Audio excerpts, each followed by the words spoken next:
Today we will be writing polyfill for double equal to और abstract equality. Abstract equality algorithm कई बार interviews में पूछा जाता है और पर्सनली मुझसे भी ये क्वेश्चन एंजल 1 के इंटरव्यू में पूछा गया था। उस टाइम पे मेरा एक्सपीरियंस था 5 to 6 ईयर्स के बीच में। So be prepared for such questions in your interview based on your experience. ये जो डबल इक्वल टू का एल्गोरिदम है ये स्पेसिफिकली 4 चीज़ें करता है और आज हम उन्हीं 4 चीज़ों को इम्प्लीमेंट करेंगे। यहाँ पे मैंने एक टेस्ट केस टाइप का प्रिपेयर कर रखा है। सिंपली एक चेकर फंक्शन है जो कि कंसोल कर रहा है ए और बी के कंपैरिजन रिजल्ट को, और मैंने डबल इक्वल टू यहाँ पे यूज़ किया है। ये है मेरा कंसोल पैनल जहाँ पे तुम्हें ट्रू ट्रू फॉल्स सारे लॉक्स देखने को मिल रहे हैं, और हम इस फंक्शन को यूज़ करेंगे कंपेयर करने के लिए कि क्या हमारा लिखा हुआ पॉलीफिल सही काम कर रहा है या नहीं।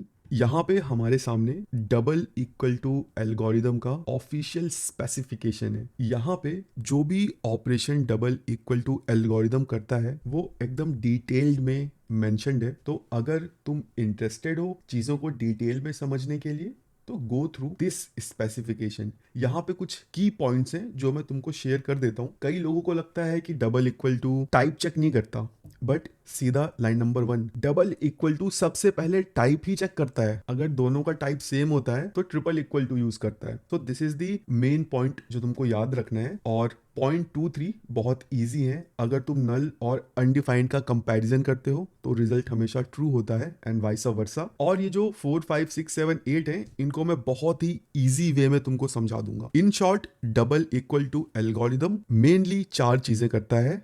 Let's implement those 4 things. Let's comment this console one and let's create a function। क्योंकि हम डबल इक्वल टू को प्रोटोटाइप चेन में ऐड नहीं कर सकते हैं, मैं इसे नाम देता हूं एब्स्ट्रैक्ट इक्वालिटी। और हम 2 चीजें रिसीव करेंगे A and B. Double equal to सबसे पहले जो चीज करता है वो चेक करता है if type of A equal to type of B. अगर ऐसा होता है then return A triple equal to B. सबसे पहला काम डबल इक्वल टू ये करता है। हमने पहला काम खत्म कर दिया। दूसरा काम जो डबल इक्वल टू करता है वो नल और अनडिफाइंड का कंपैरिजन करता है।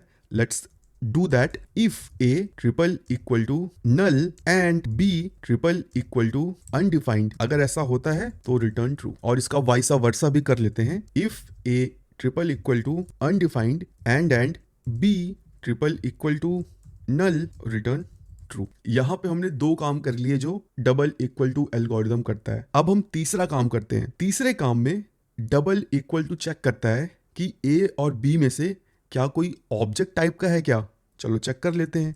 If type of A triple equal to object, अगर ये ऑब्जेक्ट है तो फिर double equal to simply return कर देता है एब्स्ट्रैक्ट इक्वालिटी को दोबारा कॉल करके। इसमें ए को स्ट्रिंग में कन्वर्ट कर दिया जाता है, स्ट्रिंग ए। अगर तुम ऑब्जेक्ट पास करोगे तो डबल इक्वल टू उसको स्ट्रिंग में कन्वर्ट करेगा और फिर कंपैरिजन का एल्गोरिदम दोबारा से रन करेगा।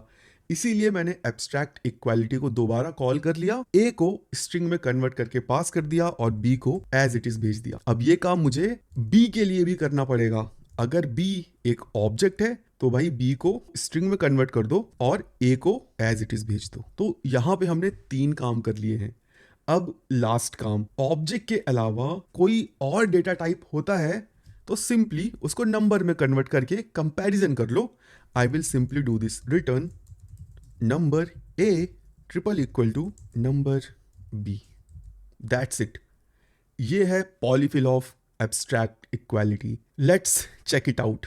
सिंपली मैं इस फंक्शन को कॉपी करता हूं, अपने चेकर फंक्शन में चलते हैं और यहां पे हम ए एंड बी पास कर देते हैं। अपने को कंसोल भी करना पड़ेगा result. Let's do that. Console dot log true false जो भी है मुझे यहाँ दिख गया। Now let's do one thing.